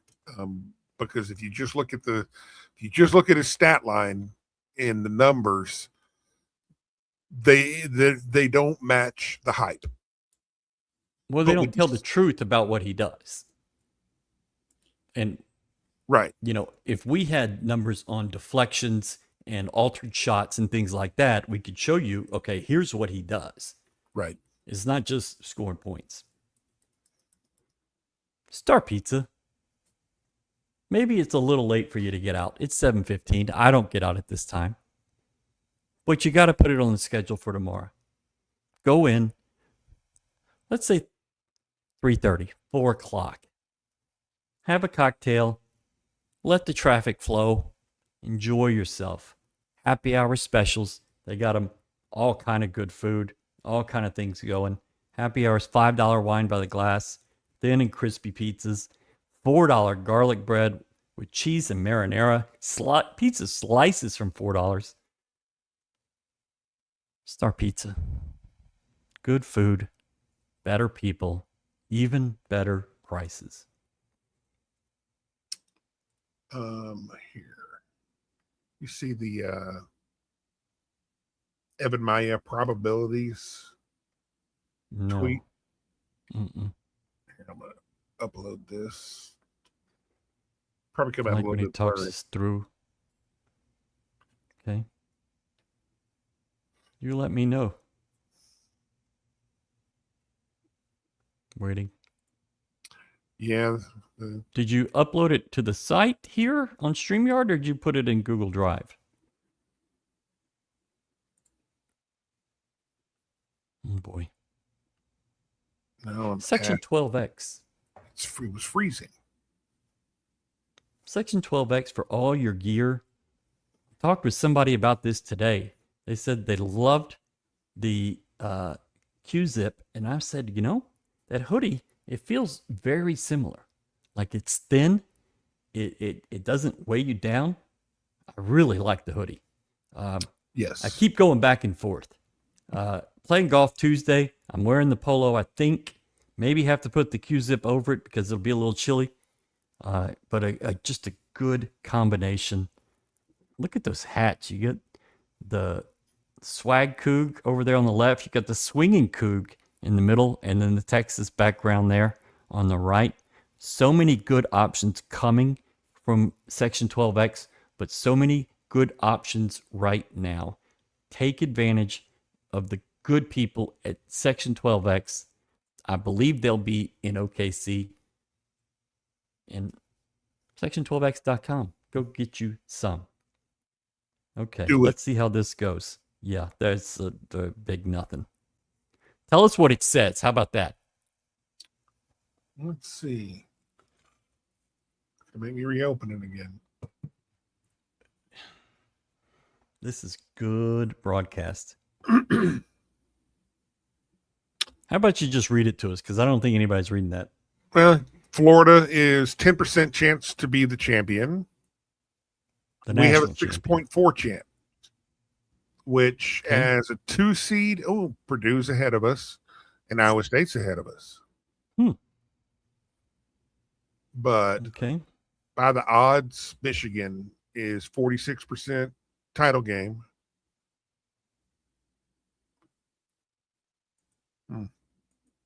Oh, actually, no, I was looking at the wrong one. We're a 6.4 chance to win. Iowa State 3.1, Purdue 3.3, Arizona 17.4, Florida 10%, Duke 18. So Michigan's going to run away with it. We're all screwed. That's good to know. You like to know that up front. So hey, just like Duke was. Duke was going to win it all. It was the greatest team in the history of basketball. You know, I read that. I don't recall what happened to him, though. I'm sure it went well. They tried hard. Speaking of JoJo. Yeah. Although I do got to hand it to Cooper Flagg. He is kind of the real deal. Yeah. There's a lot being made about the coaching royalty in the East region. I don't know how John Shire is coaching royalty. I've not seen him on that top of the mountain, I guess. They're comparing him to Rick Pitino, Bill Self, Tom Izzo, and Dan Hurley. Yeah, he's not even allowed. He might be allowed to serve drinks in the room. Yeah, park their cars. That's the only way he gets in. Brings his shine box and starts, going to work. I don't get how you can put him in. And somebody even before said, Chris Mack is in that region too. Waka Waka, come on. But Shire, he might end up being great, but he hadn't done it yet. No. Getting to a Final Four. They were selling Duke shirts Sunday last year at the Final Four. They had slashed all the Duke shirts to like $3. I'm not going to say that getting to a Final Four is a big deal no matter. It doesn't matter. It is, but it doesn't put you on the mountaintop. If you're comparing them to legends, no. And I hate to put Hurley in that, but he won back-to-back titles. Hey, no, he's a legend. You don't do that and not be. And that second team he had, they just steamrolled through everybody. That's as good a team as we've seen in a decade. Oh, absolutely. And Pitino, he's just a straight up mobster. Yeah. Bill Self before Kansas became second tier Kansas. He still got 2 natties. You got He two does. natties, and And- built. I don't want to say built, has maintained elite status with Kansas and added two more natties. And then Tom Izzo won a natty 25 years ago. I think Florida is going to get an early exit. I agree, Shredder. PV, baby. All in on Prairie View. Pull I up don't think Couch. they make What it do we- past Lehigh. What do we get? What do we get? Where's Cowshy? Let's go. We got a sponsorship with them yet? No, we Real-time will never betting have on a human events? sponsorship. Nope.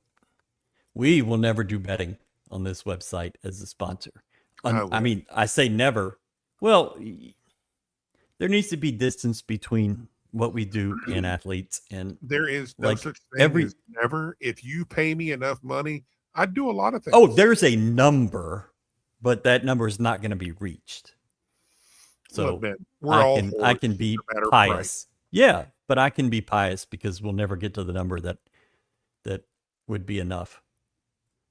Shire had 5 NBA picks. That is awesome. That does not make him on that level with Hurley and Well, no, Izzo he and had Self he had and 5 Tino. NBA picks and still couldn't win an Addy. Oh, with it. okay. So I was seeing it the wrong way. But if you see it that way, then yes, you're right. Couldn't get to a national title game. I mean, Jawan Roberts. Oof. Exactly. Yeah. And does that 5 include the guys who are going to get drafted this year? Well, not if they're draft picks. But I don't know. I don't keep up with that crap. Who cares?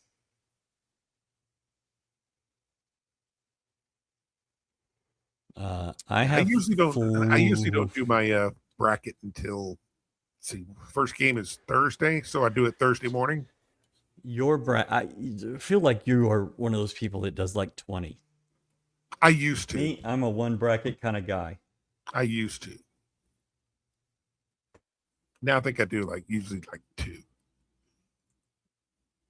And I used to, Usually plan it out and 2. think it out. Now it's just wing it.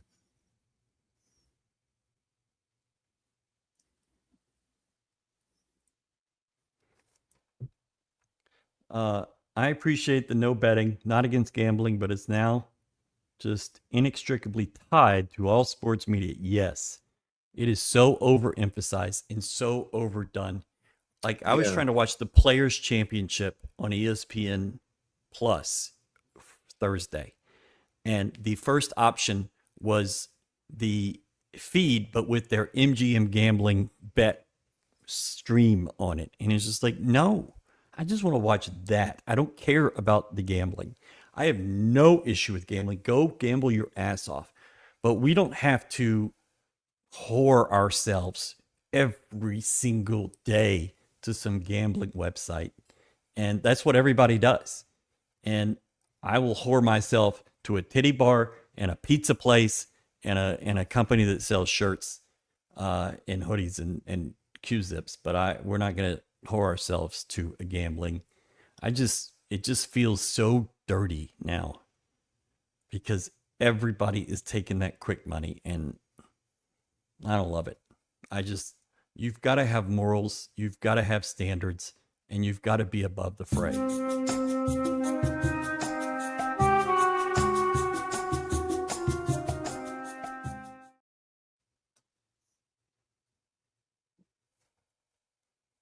Exactly. Yeah. I don't have betting sponsorships because of my morals. That's why. Yeah. I'm going to go with that. That's why I don't yet. Do you know the biggest mistake I ever made with this website was right when we started with the podcast. We got approached by a company, and I just did not want to deal with them. And they were kind of insistent. They wanted to be on the show, and I was like, And it was that Manscaper product. And to think we could have tested it on your body hair to see if this thing was any good or not. I told you at the time. I know I messed up, but that Manscaper on your wrist hair, oh, it would have been beautiful. I mean, they were going to hook us up with a product. I would have done it. Yeah. I mean, I would. I'd trim my nuts for it.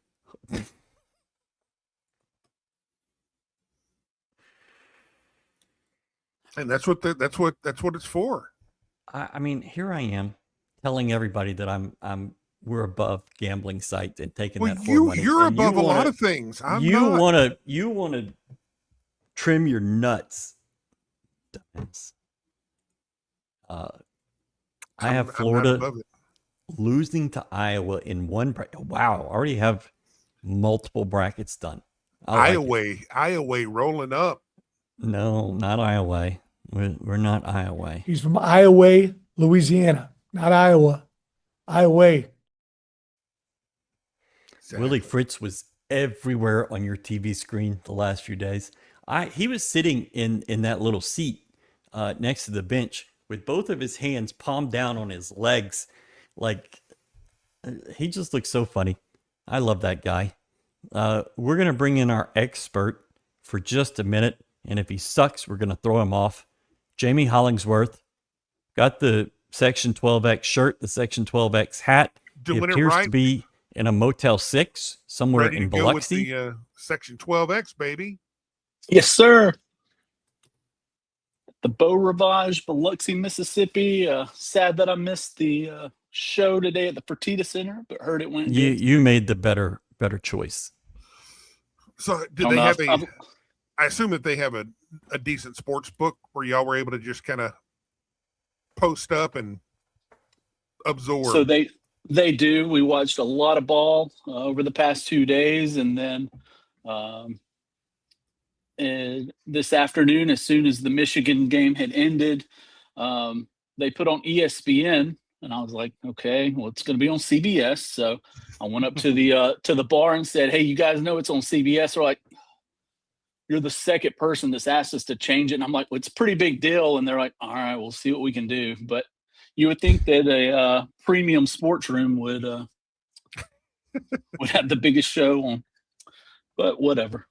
It's like, hey, we're not looking to, we're not trying to look at a nature show or something. We're watching I mean, they had professional bass fishing on, so that was important. And then NFL games. My TV gave me that as my first option when I popped it on this afternoon. So that bass fishing must be pretty good. So what's everybody been thinking? The women's bracket has come out and U of H was snubbed. Again. Bullshit. Getting screwed. Next year. UTSA gets the chance to play UConn in stores. I don't like your options. Your chances there, buddy. Are you going to Oklahoma City? I am. I'll leave out Wednesday and be there through Sunday. Awesome. What do you know about Idaho? Potatoes. Do you know the town they're in? I don't. It's in Moscow, Idaho. Interesting. Yeah. Okay. Interesting. So you Cue the Rasputin song. Seems like they had a big post player, but that's the only thing that I remember about them so far. I'm gonna start digging in on film tonight and get to work. But yeah, I think that Mal and I somehow ended up on their game the other day, and I told her that that's a big country boy. But we'll see. How long are you in Biloxi? Till Tuesday. So we'll so Tuesday, then you go to Okay. Yeah, we'll fly back to Houston Tuesday, and then I'll take off. So you doing 5 days there? Yeah. So not quite the 7 Galen's doing in Vegas, but 5. 7 in Vegas is a man. That's hard week. That's like being there a year. Yeah. I mean, I watched I watched when he was on the other day, and Brad was killing Vegas, and I'm sitting here thinking, if I could pick somewhere else to live, Henderson, Nevada is, I think I've said that on this show before, but I'm a big Vegas fan. There's a limit. I don't go to clubs. I don't go to pool parties, and I don't give a shit about the Hoover Dam. So It's true. I'm just going right into a casino, and there's a limit. Yeah. I would have thought about maybe Summerlin 20 years ago, Yeah. back in the day, but then again, I would have never touched the Strip. Would have never Right. seen it. Yeah. Orleans, baby. Orleans. Start up my hole Okay. in the wall gang. I'm actually reading a book about Vegas right now, and I just went through the Spilatro chapter, the Hole in the Wall Gang, his Gold Rush jewelry store. Anyways, Jamie, what did you think about what you saw from this team in Kansas City, and what do you think going forward? I thought the game with Kansas was the most vintage Houston game that I've seen this year. I thought just they were flying all over the place on defense and just locking them down. I mean, you looked up at one point and you said, did they seriously have 34 points with 11 minutes to go in the game? I mean, this is Kansas. This isn't UTSA or whoever. But yeah, I thought that was the most vintage game that I've seen from them this year. And then yesterday, for me, it was the free throw disparity, and that wasn't on the referees. It was just them being so aggressive, getting in the paint and drawing fouls. So when they made, I can't remember, but I think they made 11 more free throws than we maybe even attempted. I mean, that's the story right there. So there's not much you can do. But yeah, I thought the free throw disparity is what ultimately got them yesterday. Obviously, the bank three that Kelvin talked about, and then the Burry's bank. You just sometimes it's just not your day. And so I thought that they fought extremely hard. They never gave up. But when you look at who the main scoring came from, you like to see it on one hand, but you need more from your key guys. So you had a chance to beat what I would say is probably the best team in the country. And I really do believe that they are the best team in the country. And you've had your chance to beat them twice. You could have easily gone 2-0. So that just tells you that you're right there. Yep. What do you think of this bracket, this South region? I haven't dug in too deep. We wrapped up in the sports room and then we went to eat dinner. But I got it pulled up now. You went to dinner at Beau Rivage? We did. We did. I told my dad yesterday that I had been seeing Texas A&M as a team that kept popping up in the mock brackets or whatever. And I think that we're a much, much more talented team than they are. But it will be the first time all year that you've seen a team that's going to press you from when you enter the building until you're back at the hotel. They're going to press you the whole time, no matter what the score is. And there have been times that, teams just out of desperation have tried to full court press, and we've struggled with it a little bit. So I think that'll be a point of emphasis for them to work on between now and Saturday, that, they're going to have to be able to pass over traps because they're not going to stop. Like, that's just what they do. He subs in. And this is a big assumption that they beat St. Mary's. Right. But should they beat St. Mary's, then I just think that's just a style that you haven't played against this year. And so that worries me a little bit, but that's why you start 2 point guards. So should be good, but get past those, you get back to Houston and you'll play anybody in Houston. Illinois, obviously they're a big time offensive team, but I don't think that they've seen a defense like what they'll see against us. So that's my 2 cents. What's your thoughts? I think Penn. McCaffrey? Mm-hmm.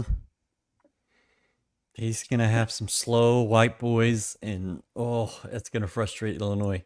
Or they're just going to run right by him. Yeah, but the last time that I wrote a scout report on Penn, I felt pretty scared of Penn, and then we beat them by 1,000 at home. So. But yeah, Nebraska, my least favorite fan base, other than the Texas Techs and the teams that we play a lot. We sat basically in their section a couple years ago in Memphis, and I just kind of under my breath to my dad said, these people are non-ball knowers, and this guy turned around. They literally got thrown out of the game. I think it was a high knees threw them out of the game.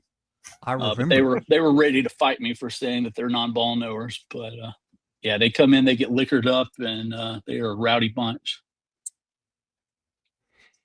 Yeah, will be fun. Yeah, I don't know anything about St. Mary's, so I can't. It's hard to say one way or the other on that game. But yeah, it just feels like it's an A&M kind of thing. Yeah, I've been trying to go to bed earlier this year, so I haven't seen a whole lot of St. Mary's.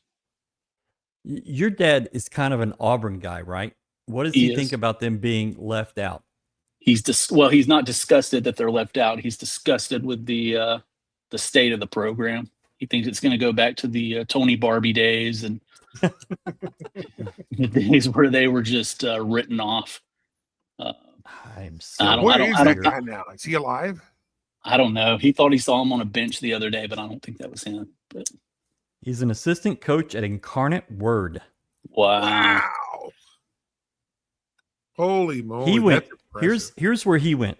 UMass with Cal, Memphis with Cal, head coach at UTEP, head coach at Auburn, Kentucky with Cal, Central Michigan, Incarnate Word. If you are Kentucky, Central Michigan, Incarnate Word is your trajectory, that cannot be good. You've done some not good things in your tenure. Well, I mean, you would think a fall like that would be because you did something crazy off the field instead of just right. But it turns out you can be the head coach at Florida when that happens. You get a natty for it and get your own statue. Is he turning into the biggest villain? Golden? He wants to be, but where is he compared to Dan Hurley? Yeah, he's no Nate Oates. Hurley is a. In the old Batman 60 show, you had like your 4 elite villains. You had the Penguin, you had the Joker, you had Catwoman, and the Riddler. And then they would have like Egghead, Vincent Price, and all these others. Golden is still in all these others. He's not on that elite level with Hurley, with Nate Oates. Man, I nearly blanked right there. Those are my 2. And then the Thumb is probably, let's be real, he's probably in that top 4. And people took offense to what Golden said about Kentucky after the game. I loved it. Well, that's what I thought it was awesome. He is working to get his team a 1 seed, right?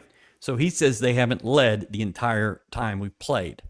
Yeah. Why wouldn't you say I loved that? They're Kentucky. That's what you have to say. That's a team you talk trash to when you dominate them. I mean, that helps with recruiting too. Yeah, for sure. So I don't have a problem with what he said. He's an asshole, but and I'm telling you, going the right way. That statement right there is a recruiting pitch to the Kentucky players who are going to be scattering like rats. Yeah. Those poor Kentucky people. It's like you could so mean. You could stay there and catch a beat in another year, or you could be a part of, somebody who's going to do something good. You think Aberdeen regrets leaving Florida to go to Kentucky? I mean, he would have been one of their top players. So.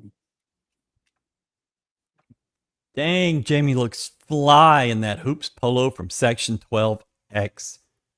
Pause, brackets, pennants, and hoops. What a polo. Truth. Ryan, do you like Area 51? No. Yes. No. Brad and I do. What a waste of time. Coming this summer. Discussions about parts unknown. Yes. Well, you talk about shaving your balls some more. Yeah.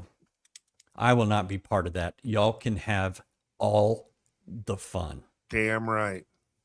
Ryan, what's your game of choice? Towns is obviously a slots and snacks guy. Hey now. Hey now. Hey y'all. What? Tell them what you really actually play, Ryan. Me? Yes. I love the Wheel of Fortune game, but I don't even think they have that anymore. I play a lot of poker, and I play Pai Gow. I've started getting into some roulette, but that's just a waste of money. Stop.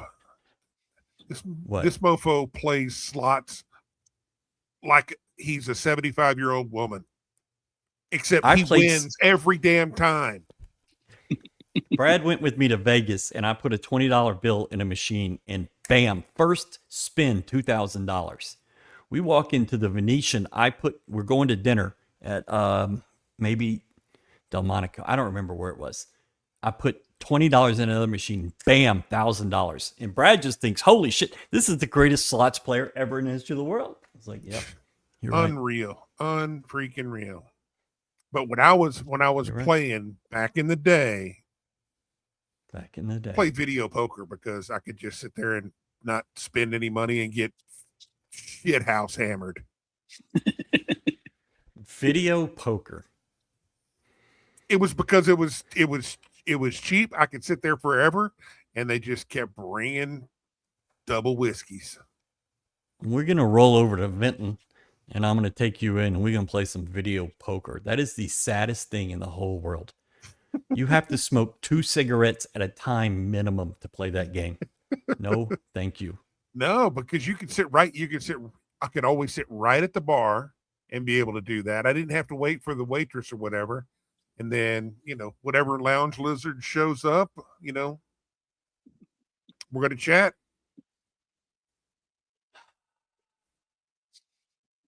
They soon learn, the professionals soon learned that their time would be spent elsewhere. I think they had you pegged before they walked in the bar. Who would have thought that a guy playing dollar video poker and just drinking might not be willing to spend on a couple of seconds. Okay, it sounds like we have tip times. I am not betting, but it sounds like we have tip times. We're gonna verify this. 9:10. Yeah, I'm trying to. He's verify. the one that called you out, so he is. So he gets first shot to be right. Yeah, that's probably a good idea. I don't want to. Rowdy, I'm going with you. I'm going to say take it to the bank. Take it to the bank. All right, so we'll just say that's it. I don't know. Take it to a bank like a Russian fall away. We don't have it from U of H yet. We don't have it from the NCAA. But yeah. You're just going to run with unverified sources? Well, I did, and it killed me. Why, yes, we're not doing that anymore. Okay, Duarte comes out and says 9-10. So Rowdy had it first. Rowdy with the 9-10. Brandon Gowden, Chris Webber, and Andy Flippin' Katz will be on the call on True TV at 9:10. Brutal. No, thank you, Andy Katz. He might be. If you have to put that first level, those Batman villains, Andy Katz, Goodman, and 40 are all right there. But yeah, 9-10 Thursday. Okay. So flying in Thursday morning works. Holla. But that's a late night. So we'll be in downtown OKC. We'll try to get some people together. There's some good spots over there near the arena. So.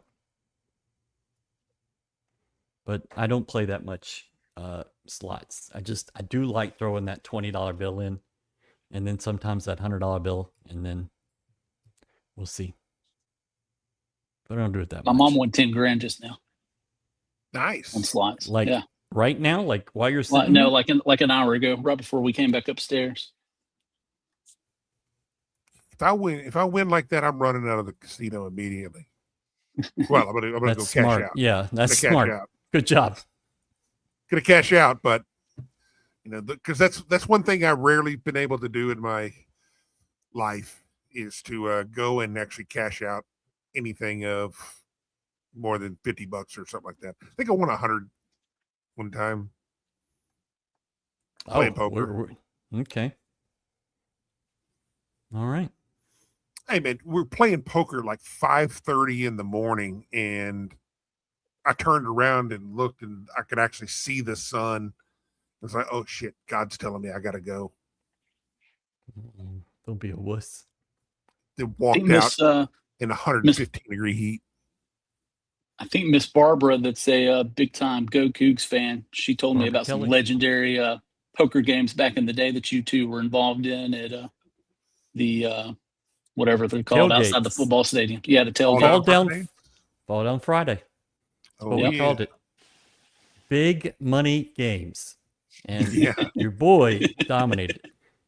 Towns would be hammered. And everybody else would. We'd play till 2 a.m. Yeah, And, that's what she said. Scott Street was a little different at that time. And we were basically illuminated by flashing lights. Like that's how you would see your cards. But yeah, those were some fun nights. Probably irresponsible, but extremely irresponsible, and but fun. Live and learn, right? Yeah, for sure. We broke into Robertson Stadium one night. We didn't break into it; it was open. No, we went. This one we went over. I mean, they did leave it open quite a bit, but we broke into it one night, and I was so drunk. I got home and I only had one shoe. I didn't drive, but somehow I got to the house and realized I had one shoe. Well, you lost a shoe at Chug-a-Lug one time too. I did. Well, that's a flip flop, so that don't count. But yeah, this was an actual shoe. So. All right, boys, let's wrap this up. And it's been a long week with these shows. This March 15th, this is GoCoogs' 12th podcast this month. We have become a podcast company against my will. But it seems to be working. We have a great crowd tonight. Appreciate y'all. Doing great on Facebook, doing fine on X, and Facebook back to 0. Hey, Facebook loves us. Facebook does love us. Thank you. Thank you, Facebook fans. Jamie, give us your final thoughts.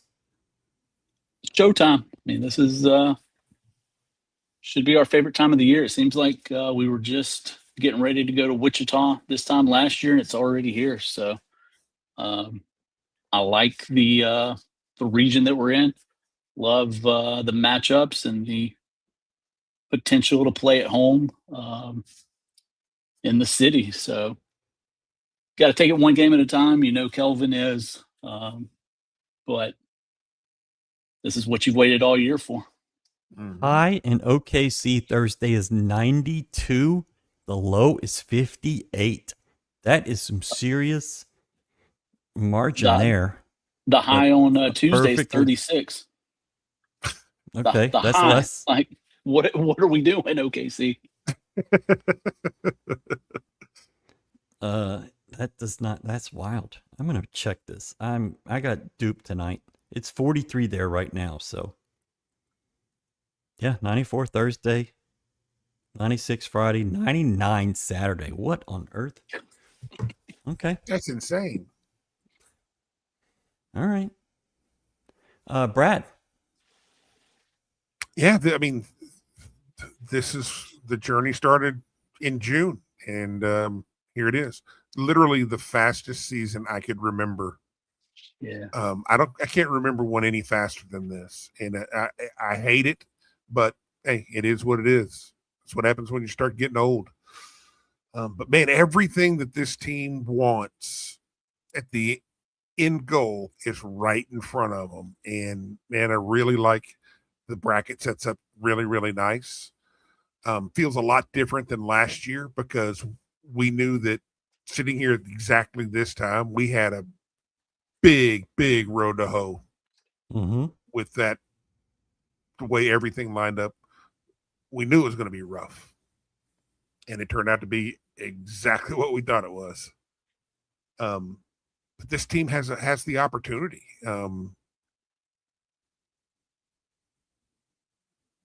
Everybody get on the same page, and man, when you get Milos and E-Man cranking just like they did last year, go back and go watch the videos, look at the tape. Those are dudes who can carry you through March. If those guys start heating up, look out. You got to like where the rest of the guys are playing right now. Everything you asked for was given to you. You asked to be Houston, South region. You wanted OKC because that's geographically the best spot for you. You got it. You got everything. You're not the one, but if you were the one, Florida would be the two. So it really doesn't matter. I mean, you're getting Idaho, Florida's getting Prairie View or Lehigh. I'm taking Lehigh in that game, by the way. I don't know if Lehigh can give Florida any kind of a game. Clemson, I think, might. But I don't know if they can beat Iowa. I really don't. Clemson is so strange to me. I think they have talent. I think they've got athleticism, but just kind of meandered through the year. You know, Clemson can suck it. They lost me a few years ago with their coach bitching and crying. Yeah. Oh, well, he was doing that when we were in Memphis. He was doing that. Yeah. I was right next to him the entire, I think it was their first game. Maybe that was against A&M. I can't 100% remember. He was bitching the year before that about being left out because he put together like their out of conference schedule was like 290 or something like that. And they got left out. It's like, well, of course you got left out. You played the worst schedule in the country. It's like, if you're going to play the worst schedule in the country, you got to beat everybody you play. Don't stack L's. Yep. That was the day that I went into a barbecue joint and sat down at the bar, and 4 Baylor guys came and sat right next to me. And it turned out to be Paul Foster, who gave the gift to name Foster Pavilion, who had like $800 million in the bank. And I'm sitting there asking for free refills. It's a little different situation, but he was fantastic. They were great. Making a tabletop lemonade? No, I think I had a Diet Coke. I was going crazy. So 9-10 Thursday night in Oklahoma City. Great draw. I don't love the late game. That's a lot of sitting around. You're going Tuesday, you work out Tuesday, you work out Wednesday, you sit around for forever Thursday. At least you have games to watch all day. So it could be worse. You could just be sitting there with nothing to do. But it's a late night, and we'll be here. 4 quarters is coming up, we believe, Wednesday. But if something changes, it might have to move to Tuesday. But we'll let you know about that. No conference for old men guys are coming up soon. Thank y'all so much for hanging out with us here for our Talking About Them Brackets selection show special. Star Pizza, Section 12X, The Ritz. Thank you all, and we'll see you Thursday. I can't do it. Okay. We'll do it live. Okay. No. We'll do it live. F it. Do it live. I'll write it and we'll do it live.